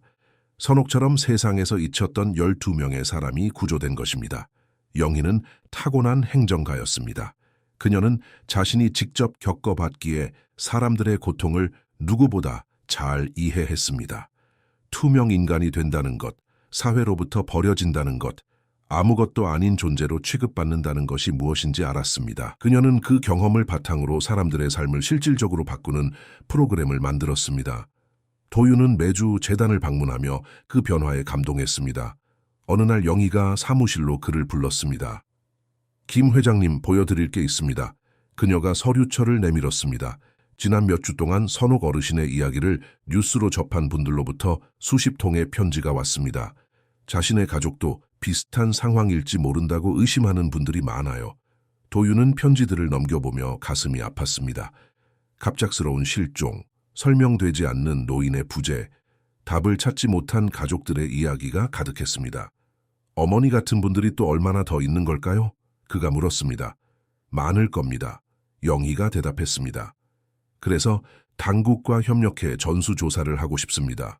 모든 사례가 사기는 아니겠지만 분명 도움이 필요한 분들이 있을 거예요. 도윤은 즉시 고개를 끄덕였습니다. 그렇게 하세요, 영희 씨. 필요한 모든 자원을 지원하겠습니다. 단 한 명이라도 더 구할 수 있다면 그것만으로도 가치가 있습니다. 재단이 성장하는 동안 지현의 재판 날짜가 다가왔습니다. 8월의 어느 추운 월요일, 도윤은 민석과 함께 서울중앙지방법원에 들어섰습니다. 법원 앞은 기자들과 카메라, 구경꾼들로 인산인해를 이뤘습니다. 이 사건은 올해 가장 큰 화제작이었습니다. 법정안은 가득 찼습니다. 도윤은 선옥, 영희와 함께 맨 앞줄에 앉았습니다. 반대편에는 수갑을 찬 지현이 들어왔습니다. 그녀는 변호사가 조언한 대로 단정한 정장 차림으로 신뢰감을 주려 애쓰는 모습이었습니다. 그녀는 들어오자마자 도윤을 찾았습니다. 도윤은 잠시 시선을 마주했다가 돌렸습니다. 더 이상 할 말은 없었습니다. 재판장인 최진혁 판사는 엄격하면서도 공정하기로 유명한 인물이었습니다. 검찰 측의 기소 내용은 방대했습니다. 문서 위조, 감금, 횡령, 사문서 위조, 업무상 배임 등등. 김은주 검사는 치밀하게 사건을 설명했습니다. 첫 이틀 동안 증인 신문이 이어졌습니다. 가짜 사망 진단서에 서명한 의사는 판사 앞에서 다시 한번 자백했습니다. 지현이 어떻게 접근했는지, 얼마를 지불했는지 모든 계획을 털어놓았습니다. 장례식장 주인도 관이 비어 있었고 시신 없는 장례식이었다는 것을 확인해 주었습니다. 요양원 직원들은 수상한 송금 내역과 가짜 이름으로 등록된 노인, 그리고 진정제를 계속 투여하라는 지현의 지시에 대해 증언했습니다. 증언 하나하나가 지현의 잔인함과 치밀함을 증명하며 사기의 전말을 드러냈습니다. 셋째 날에는 영희가 증인석에 섰습니다. 그녀는 눈에 띄게 긴장했지만 입을 떼자 목소리는 맑고 단호했습니다. 저는 그 요양원에서 3년을 일했습니다. 그녀가 말했습니다. 그리고 그동안 선옥 어르신처럼 잔인한 경우는 본 적이 없습니다. 어르신은 정신이 멀쩡하셨어요. 자신이 누구인지, 아들이 누구인지 정확히 알고 계셨죠. 하지만 아무도 믿어주지 않았습니다. 어르신이 설명하려 할수록 더 많은 약을 주었습니다. 검사가 물었습니다. 왜 이 사건을 조사하기로 결심했습니까? 투명 인간이 된다는 게 어떤 건지 알기 때문입니다. 영희의 뺨에 눈물이 흘렀습니다. 저는 거리에서 살았고 모든 걸 잃어봤습니다. 아무도 당신을 보지 않고 믿어주지 않을 때의 기분을 압니다. 선옥 어르신께 그런 일이 계속되게 둘 수 없었습니다. 영희의 증언은 법정 안을 숙연하게 만들었습니다. 판사조차 감동한 기색이었습니다. 그녀가 내려오자 도윤은 그녀를 안아주며 진심 어린 감사를 전했습니다. 넷째 날, 선옥이 증인석으로 불려갔습니다. 도윤은 그녀가 올라가기 전 손을 잡아주며 힘을 북돋아 주었습니다. 선옥은 창백했지만 결연했습니다. 그녀는 고개를 당당히 들고 지현을 두려움 없이 바라보며 진술을 시작했습니다. 남편이 우리를 버린 뒤 홀로 아들을 키웠습니다. 선옥이 입을 뗐습니다. 아들에게 마땅한 모든 걸 주기 위해 밤낮으로 일했습니다. 아들이 자라고 성공하는 걸 지켜봤죠. 지현이를 소개받았을 때 저는 그 아이가 아들에게 맞는 사람이라고 믿고 싶었습니다. 하지만 제 본능은 항상 무언가 잘못되었다고 말하고 있었습니다. 그녀는 말다툼과 지현이 요구했던 서류들, 그리고 거절한 후 벌어진 싸움에 대해 이야기했습니다. 그 서류들이 제 아들의 인생과 재산을 모두 지현이의 손에 넘길 거라는 걸 알았습니다. 아들이 피땀 흘려 일군 것들을요. 저는 허락할 수 없었습니다. 선옥은 모든 것이 바뀐 그날 밤을 묘사했습니다. 지현이가 화해하자며 차를 가져왔습니다. 저는 믿었습니다. 그 차를 마셨죠. 그리고 모든 게 흐릿해졌습니다. 목소리들이 들리고 어딘가로 실려가고 낯선 곳에서 깨어났습니다. 그녀의 목소리는 요양원에서의 3년을 이야기할 때 떨렸습니다. 매일 약을 먹였습니다. 반의식 상태로 저항할 힘도 없이 지냈습니다. 잠시 정신이 들 때면 제가 누구인지 말하고 아들을 불러달라고 애원했습니다. 하지만 다들 제가 미쳤다고만 했어요. 그리고는 또 약을 주었죠. 그녀는 눈물을 쏟으며 이어갔습니다. 육체적인 고통보다 더 힘들었던 건 제 아들이 제가 죽은 줄 알고 슬퍼하고 있을 거라는 사실이었습니다. 제가 살아있는데도 말이죠. 아들이 제가 자신을 버렸다고 인사도 없이 떠났다고 생각할까봐 그게 가장 괴로웠습니다. 도윤도, 영희도 법정 안에 많은 이들이 함께 울었습니다. 검사가 물었습니다. 아들을 다시 만났을 때 어떤 기분이었습니까? 선옥은 도윤을 바라보며 슬픈 미소를 지었습니다. 살아남길 잘했다는 생각이 들었습니다. 모든 걸 잃은 게 아니라는 걸, 아직 희망이 있다는 걸 느꼈습니다. 선옥이 내려왔을 때 법정은 침묵에 휩싸였습니다. 지현이 저지른 잔인함은 부정할 수 없는 사실로 모두의 가슴에 박혔습니다. 지현은 고개를 숙인 채 아무도 보지 못했습니다. 다섯째 날은 도윤의 차례였습니다. 그는 모든 시선을 한 몸에 받으며 증인석에 올랐습니다. 검사는 어머니의 가짜 사망 소식을 들은 날부터 영희를 만난 날까지의 과정을 유도했습니다. 어머니가 살아계시다는 걸 알았을 때 어떤 심정이었습니까? 검사가 물었습니다. 도윤은 깊게 숨을 쉬었습니다. 세상이 두 번째로 무너지는 기분이었습니다. 첫 번째는 어머니를 잃었다고 생각했을 때였고, 두 번째는 그 상실이 거짓이었다는 걸 알았을 때였습니다. 3년 동안 제가 겪은 그 지독한 슬픔과 죄책감이 모두 사기 위해 세워진 것이었다는 사실을요. 그는 지현을 바라보았습니다. 그리고 그 사기의 주범은 제가 사랑했던 아내였습니다. 제가 온전히 믿었던 사람, 제가 슬퍼하는 동안 제 곁에서 매일 밤 잠들며 제 어머니가 살아있고 고통받고 있다는 걸 알고 있었던 그 여자였습니다. 그녀에 대해 지금 어떻게 느끼십니까? 도윤은 주저하지 않았습니다. 아무것도 느껴지지 않습니다. 제가 사랑했던 여자는 애초에 존재하지 않았습니다. 환상이고 가면일 뿐이었죠. 가면이 벗겨진 뒤 남은 건 상상할 수 없는 잔인함을 품은 낯선 괴물뿐입니다. 여섯째 날 지현의 변론 기회가 주어졌습니다. 그녀의 변호사는 지현이 압박감 속에서 우발적으로 저지른 일이며 강압적인 시어머니로부터 도윤을 보호하려다 일이 커진 것이라고 주장했습니다. 하지만 수많은 증거 앞에서 그 주장은 공허하게 들릴 뿐이었습니다. 지현이 직접 증언대에 섰을 때 그녀는 눈물을 흘리며 뉘우치는 척했습니다. 하지만 그녀의 말은 너무 계산되어 있었고 영이 같았습니다. 그녀는 진심으로 책임지는 모습을 보이지 않았습니다. 항상 핑계가 있었고 탓할 다른 사람이 있었습니다. 도윤은 그 연기를 지켜보며 가련함을 느꼈습니다. 그녀가 아니라 그런 환상에 속아 넘어가 신호를 보지 못하고 이 모든 일을 겪게 한 과거의 자신에 대한 가련함이었습니다. 7일간의 재판이 끝나고 최종 변론의 시간이 왔습니다. 검사는 단호하게 법정 최고형을 구구형했습니다. 이것은 충동적인 행동이 아니었습니다. 3년간 치밀하게 계획된 범죄였습니다. 이선옥 씨는 감금당하고 진정제에 취해 자유와 존엄을 박탈당했습니다. 이 모든 게 오직 탐욕 때문이었습니다. 변호인은 관용을 호소했지만 소용없었습니다. 판사는 일주일 뒤에 판결을 내리겠다고 선언했습니다. 그 일주일 동안 도윤은 어머니와 많은 시간을 보냈습니다. 그들은 과거, 미래, 그리고 용서와 정의에 대해 이야기했습니다. 선옥은 도윤에게 지현을 증오하지 않는다고 말해 그를 놀라게 했습니다. 증오는 나를 파괴할 뿐이다, 아들아. 선옥이 설명했습니다. 이미 그 아이의 악행 때문에 내 인생의 3년을 잃었어. 증오의 마음을 내주어 남은 시간까지 낭비하고 싶지 않구나. 정의가 실현되길 바라지만 내 마음은 앞을 향하고 싶다. 재단을 통해 다른 이들을 도우며 살고 싶어. 도윤은 어머니의 강인함에 감동하며 그녀를 안아주었습니다. 어머니는 제가 아는 가장 강한 분이에요. 선옥은 미소 지었습니다. 강한 게 아니야, 아들아. 그저 생존자일 뿐이지. 생존자는 앞을 향해 걷는 법밖에 모른단다.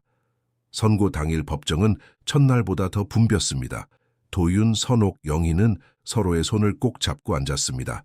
판사가 들어왔고 모두가 일어섰습니다. 최진혁 판사는 판결문을 읽어 내려갔습니다. 범죄의 내용, 증거, 증언들을 요약하는 그의 목소리는 엄중했습니다. 본 법정은 피고인 박지현을 모든 기소 항목에 대해 유죄로 판결한다. 피고인이 범행을 저지른 냉혹함과 치밀함, 피해자에게 가해진 고통의 시간, 그리고 진정한 반성의 기미가 보이지 않는 점을 고려할 때 이는 본 재판부가 다룬 사건 중 가장 무거운 사건 중 하나다. 그는 잠시 멈췄습니다. 피고인 박지현에게 징역 18년을 선고한다. 또한 횡령한 전액을 이자와 함께 반환하고 벌금을 부과한다. 피고인은 또한 김씨 가문의 재산에 대한 모든 권리를 박탈한다. 법정안이 술렁였습니다. 지현은 얼굴이 하얗게 질려 다리에 힘이 풀렸고 경위들의 부축을 받아야 했습니다. 도윤은 어깨에서 거대한 무게가 내려가는 것을 느꼈습니다. 완전한 해방감은 아니었지만 정의가 실현되었다는 사실만으로 충분했습니다. 마침내 정의가 승리했습니다. 법원 밖에서 기자들을 마주한 도윤은 짧게 소감을 밝혔습니다. 오늘 정의가 실현되었습니다. 제 어머니는 이제 지난 3년의 상처를 치유하기 시작할 것입니다. 저희는 진실이 이겼다는 사실을 확인하며 앞으로 나아갈 것입니다. 한 기자가 물었습니다. 박지현 씨를 용서할 수 있습니까? 도윤은 잠시 생각했습니다. 용서가 그녀의 행동을 잇거나 정당화한다는 뜻은 아닙니다. 하지만 증오가 저를 지배하게 두지는 않겠다는 뜻입니다. 어머니께서 가르쳐 주신 대로요. 그러니 언젠가 용서할 수 있을지도 모릅니다. 하지만 결코 잊지는 않을 겁니다. 그날 밤 도윤은 조용한 식당에서 저녁 자리를 마련했습니다. 선옥, 영희, 민석, 승우 그리고 힘든 시간 곁을 지켜준 가까운 친구들이 모였습니다. 축하의 자리이기도 했지만 성찰의 시간이기도 했습니다. 민석이 잔을 들었습니다. 불가능한 상황에서 살아남으신 선옥 어르신을 위하여, 진실을 말할 용기를 낸 영희 씨를 위하여, 그리고 정의를 포기하지 않은 도윤이를 위하여 모두 건배했지만 마지막 건배사는 선옥의 몫이었습니다. 새로운 시작을 위하여. 그녀가 모두를 바라보며 말했습니다. 우리 모두 어떤 식으로든 새로 시작해야 하니까요. 그리고 우리는 함께니까 그게 진짜 승리입니다. 도윤은 어머니와 영희, 친구들을 바라보며 수개월 만에 처음으로 평온함을 느꼈습니다. 여정은 길고 고통스러웠습니다. 진실의 대가는 컸습니다. 하지만 그럴 가치가 있었습니다. 모든 눈물과 밤잠 설치던 고통이 헛되지 않았습니다. 결국 진실이 이겼고 정의가 실현되었으며 삶은 다시 시작될 수 있었습니다. 빈 무덤은 철거되었고 거짓말은 모두 드러났습니다. 그리고 이제 진짜 진정한 삶이 마침내 다시 시작되었습니다. 지현이 선고를 받은 지 1년이 지났습니다. 진실이 폭로된 뒤 어떻게 다시 살아가야 하는지 배우며 보낸 치유와 재건의 1년이었습니다. 도윤은 재단 사무실에 앉아 9월의 푸른 하늘 아래 펼쳐진 서울 시내를 내려다보고 있었습니다. 봄이었고 그 계절은 항상 새로운 시작의 느낌을 가져다 주었습니다. 문이 열리고 선옥이 서류 뭉치를 들고 들어왔습니다. 75세 그녀는 1년 전 요양원에서 발견되었을 때와는 완전히 다른 사람이었습니다. 백발은 품격 있게 관리되었고 얼굴색은 건강하게 돌아왔으며 무엇보다 눈빛이 반짝였습니다. 그녀는 세련되면서도 편안한 옷차림으로 최악을 견뎌낸 생존자 특유의 당당한 걸음걸이로 들어왔습니다. 아들아, 이것 좀 보렴. 그녀가 책상 위에 서류를 놓으며 말했습니다.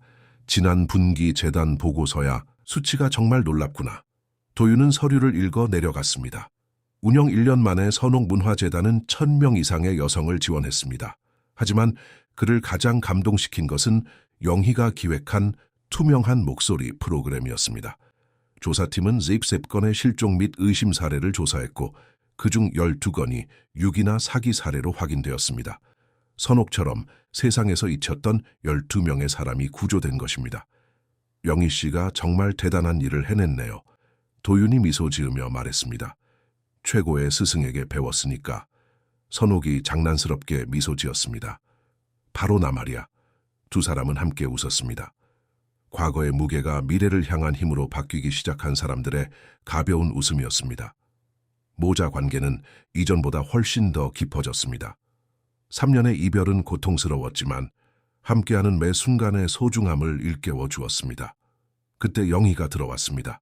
그녀 역시 완전히 변해 있었습니다. 묘지에서 도윤에게 말을 걸던 그 마르고 초조해하던 여인이 아니었습니다. 전문적인 옷차림과 자신감 넘치는 태도는 그녀가 자신의 삶에 사명이 있음을 보여주었습니다.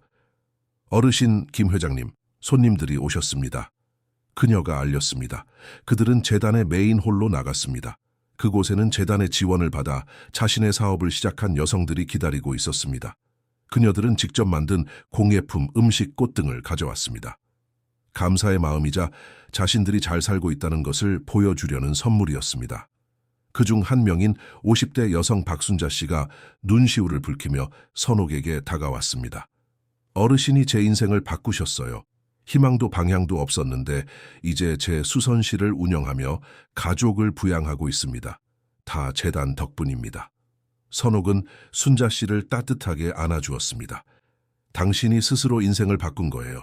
우리는 도구만 드렸을 뿐이죠. 용기는 당신의 것이었습니다. 도윤은 그 장면을 지켜보며 가슴이 뭉클해졌습니다. 이것이 정말 중요한 것이었습니다. 되찾은 돈이나 지현에 대한 복수, 신문 기사가 아니라 실제 사람들의 삶이 바뀌고 두 번째 기회를 얻는 것 말입니다. 손님들이 떠난 뒤 도윤, 선옥, 영희는 회의실에 모였습니다. 도윤이 제안하고 싶은 것이 있었습니다. 미래에 대해 생각을 많이 해봤습니다. 그가 입을 뗐습니다. 재단이 정말 잘 운영되고 있지만 저는 더 할 수 있다고 생각합니다. 확장을 하고 싶어요. 다른 도시에도 지부를 만들고 투명한 목소리 프로그램을 전국적으로 확대하고 싶습니다. 영희가 즉시 눈을 반짝였습니다. 정말 좋은 생각입니다, 회장님. 도움이 필요한 곳이 정말 많아요. 잊힌 사람들이 너무 많습니다. 선옥은 아들의 손을 잡았습니다. 정말 괜찮겠니? 시간도 투자도 많이 필요할 텐데. 도윤은 어머니를 바라보았습니다. 어머니, 저는 3년 동안 빈 무덤 앞에서 울며 시간을 보냈습니다. 이제는 정말 가치 있는 일에 제 시간을 쓰고 싶어요. 어머니가 겪으신 일을 기리며 사람들을 돕는 정말 의미 있는 일을 하고 싶습니다. 선옥은 눈시울이 붉어진 차에 미소 지었습니다. 그래, 같이 해보자, 함께 말이야. 그날 밤 도윤은 지현과의 이혼이 마무리된 후 마련한 자신의 아파트로 돌아왔습니다. 펜트하우스보다 작았지만 거짓이 아닌 진실 위에 세워진 그만의 공간이었습니다. 그는 간단히 저녁을 먹으며 고요함을 즐겼습니다. 전화가 울렸습니다. 민석이었습니다. 두 사람은 지난 1년간 비즈니스 파트너 이상으로 진정한 친구가 되었습니다. 도윤아, 소식 하나 전하려고. 박지현이 항소했는데 기각됐어. 18년형이 확정됐어. 도윤은 잠시 침묵했습니다. 어떤 기분이 들었을까요? 1년 전이라면 쾌감을 느꼈을지도 모릅니다. 하지만 지금 느끼는 건 그저 먼 곳의 슬픔뿐이었습니다. 그녀가 될 수도 있었지만 스스로 포기한 모습에 대한 슬픔이었습니다. 알려줘서 고마워, 민석아. 도윤아, 정말 괜찮은 거지? 응? 괜찮아. 도윤이 대답했고 그것이 진심임을 깨달았습니다. 나는 내 길을 가고 있어. 인생이란 참 묘해. 1년 전 나는 바닥에서 모든 게 거짓이었다는 걸 깨닫고 있었는데 지금은 진짜 의미 있는 일을 하고 있잖아. 결국 그녀가 나에게 큰 선물을 준 셈이야. 민석이 웃었습니다. 그런 비극을 긍정적으로 바꾸는 건 너밖에 없을 거다. 최고의 스승에게 배웠거든. 도윤은 어머니를 생각하며 말했습니다. 다음 주말, 도윤은 특별한 행사를 열었습니다. 재단 설립 1주년이자 선옥의 75번째 생일 파티였습니다. 그는 예쁜 홀을 빌려 재단의 수혜자들, 직원들, 친구들, 그리고 그동안 도움을 준 모든 사람을 초대했습니다. 선옥이 파티장에 들어서서 장식과 사람들의 미소를 보았을 때 그녀는 눈물을 참지 못했습니다. 도윤이 그녀를 안아주었습니다. 생신 축하드려요, 어머니. 올해는 정말로 축하받으셔도 돼요. 파티는 즐겁고 감동적이었습니다. 연설과 웃음, 음악이 가득했습니다. 영희는 투명한 목소리 프로그램의 성과를 발표하며 구조된 12명의 사진을 보여주었습니다. 사진마다 역경 극복과 희망의 이야기가 담겨 있었습니다. 도윤은 가슴에서 우러나온 연설을 했습니다. 1년 전 제 인생은 무너졌습니다. 사랑했던 사람이 상상할 수 없는 잔인함을 저질렀다는 걸 알게 되었고 3년간 죽은 줄 알았던 제 어머니가 살아있고 갇혀 있었다는 걸 알게 되었습니다. 제 인생 최악의 순간이었습니다. 하지만 그 순간은 제게 정말 중요한 것이 무엇인지 가르쳐 주었습니다. 그는 선옥을 바라보았습니다. 어머니는 제게 강인함에 대해 가르쳐 주셨습니다. 불가능한 상황에서도 살아남아 다시 사랑하고 용서하고 재건하는 법을요. 영희 씨는 제게 용기에 대해 가르쳐 주셨습니다. 사회에서 투명 인간 취급을 받던 한 사람이 단 한 번의 용기 있는 행동으로 얼마나 많은 생명을 구할 수 있는지 말입니다. 그는 재단의 수혜자들을 바라보며 이어갔습니다. 그리고 여러분 모두는 제게 회복력과 두 번째 기회에 대해 그리고 새로 시작하기에 결코 늦지 않았다는 사실을 매일 가르쳐 주십니다. 박수가 터져 나왔습니다. 선옥이 무대로 올라와 아들을 안아주며 귓속말을 했습니다. 네가 정말 자랑스럽구나. 이어서 선옥이 마이크를 잡았습니다. 그녀는 모두를 바라보며 말했습니다. 1년 반 전 저는 요양원에서 이름도 역사도 미래도 없이 진정제에 취해 있었습니다. 세상은 저를 잊었죠. 하지만 한 사람은 잊지 않았습니다. 영희 씨는 아무도 믿지 않을 때 저를 믿어주었습니다.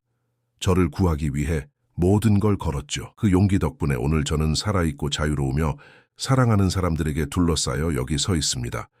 저는 새로 시작하기에 너무 늙은 나이란 없다는 걸 배웠습니다. 진실이 밝혀지기에 너무 늦은 때도 없다는 걸 배웠죠. 그리고 불의에 맞서기를 거부하는 단 한 사람의 힘을 결코 과소평가해서는 안 된다는 걸 배웠습니다. 많은 이들의 뺨에 눈물이 흘렀습니다. 영희도 울고 있었지만 그것은 기쁨의 눈물이었습니다. 밤은 음악과 춤으로 깊어갔습니다. 도윤은 어머니와 함께 부드러운 음악에 맞춰 천천히 춤을 추었습니다. 포기하지 않아 주셔서 고마워요, 어머니. 그가 말했습니다. 나를 찾아줘서 고맙다, 아들아. 그녀가 대답했습니다. 며칠 뒤 도윤은 예상치 못한 소식을 들었습니다. 투명한 목소리 프로그램이 조사하던 중 선옥과 비슷한 사례가 또 발견된 것입니다. 한 할머니가 유산을 가로채려는 조카에 의해 가짜 이름으로 요양원에 갇혀 있었습니다. 할머니는 구조되었고 조카는 수사를 받게 되었습니다. 할머니의 가족이 재단을 찾아와 직접 감사를 전했습니다. 저희 할머니를 구해 주셨어요. 20대 손녀가 말했습니다. 저희는 할머니가 실종된 줄로만 알았거든요. 경찰도 찾지 못했는데 재단이 아니었으면 영영 몰랐을 거예요. 영희가 그 손녀를 안아주었습니다. 그게 바로 저희가 이 일을 하는 이유입니다. 어떤 가족도 답 없이 살지 않게 하기 위해서요. 그들이 떠난 뒤 도윤이 영희를 바라보았습니다. 당신이 무슨 일을 하고 있는지 알겠어요. 가족들을 구하고 있는 거예요. 다른 사람들이 제가 겪은 일을 겪지 않도록 막아주고 있는 거라고요. 영희는 겸손하게 고개를 저었습니다. 혼자 하는 일이 아닙니다, 회장님. 팀워크일 뿐이에요. 하지만 당신이 이 일의 심장입니다. 도윤이 강조했습니다. 당신이 얼마나 소중한 사람인지 알았으면 좋겠어요. 직원으로서만이 아니라 가족으로서 말입니다. 영희는 수줍지만 진실한 미소를 지었습니다. 고맙습니다, 회장님. 여러분도 제게 가족입니다. 제가 가진 유일한 진짜 가족이에요. 그날 밤 도윤은 빈 무덤을 철거한 뒤 처음으로 분당 추모공원을 찾았습니다. 하지만 이번에는 울러온 것이 아니었습니다. 마침표를 찍으러 온 것이었습니다. 그는 선옥의 묘비가 있던 자리에 섰습니다. 이제는 아무것도 없이 그저 잔디만 자라나고 있었습니다. 도윤은 무릎을 굽혀 땅을 만졌습니다. 3년 동안 거짓을 믿고 이곳에 왔습니다. 그가 나지막이 말했습니다. 여기서 울고 고통스러워하고 죄책감을 짊어졌죠. 하지만 이제 진실을 압니다. 그리고 작별 인사를 하러 왔습니다. 제 어머니가 아니라 과거의 제 자신에게요. 환상을 믿었던 그 어리석고 눈먼 남자에게 작별을 고합니다. 그는 일어섰습니다. 그 자리에는 이제 진실의 가치를 아는 남자가 서 있었습니다. 배신의 대가를 이해하지만 용서와 두 번째 기회 그리고 고통을 사명으로 바꾸는 법을 배운 남자였습니다. 도윤은 다시는 이곳에 돌아오지 않을 것임을 알며 묘원을 나섰습니다. 그 장은 끝났습니다. 진짜 삶, 진실한 삶이 밖에서 그를 기다리고 있었습니다. 6개월 뒤 선옥문화재단은 부산의 두 번째 지부를 열었습니다. 도윤, 선옥, 영희가 개소식에 참석했습니다. 수백 명의 사람이 모여 각자의 극복 이야기를 나누는 감동적인 자리였습니다. 행사 도중 한 기자가 도윤에게 물었습니다. 이 모든 일을 겪은 뒤 회장님이 얻은 가장 큰 교훈은 무엇입니까? 도윤은 잠시 생각에 잠겼습니다. 곁에 있는 어머니를 보고 손님들 사이에서 미소 짓는 영희를 보고 재단을 통해 삶이 바뀐 수많은 사람을 바라보았습니다. 진실은 항상 길을 찾아낸다는 것입니다. 그가 대답했습니다. 며칠, 몇 달 혹은 몇 년이 걸릴 수도 있습니다. 수많은 거짓말 아래 묻혀 있을 수도 있죠. 하지만 결국 진실은 빛을 봅니다. 그리고 진실이 드러날 때 그것은 고통뿐만 아니라 해방을 가져다 줍니다. 진짜 삶을 살고 진짜 사랑을 하고 진정으로 자유로워질 수 있는 해방 말입니다. 그날 밤 서울로 돌아온 도윤은 어머니의 아파트에서 함께 저녁을 먹었습니다. 재단을 더 확장할 계획, 조사 중인 새로운 사례들, 함께 만들어가는 삶에 대해 이야기했습니다. 도윤아, 내가 너를 사랑하는 거 알지? 선옥이 갑자기 말했습니다. 도윤은 어머니의 손을 잡았습니다. 알아요, 어머니. 저도 사랑하는 거 아시죠?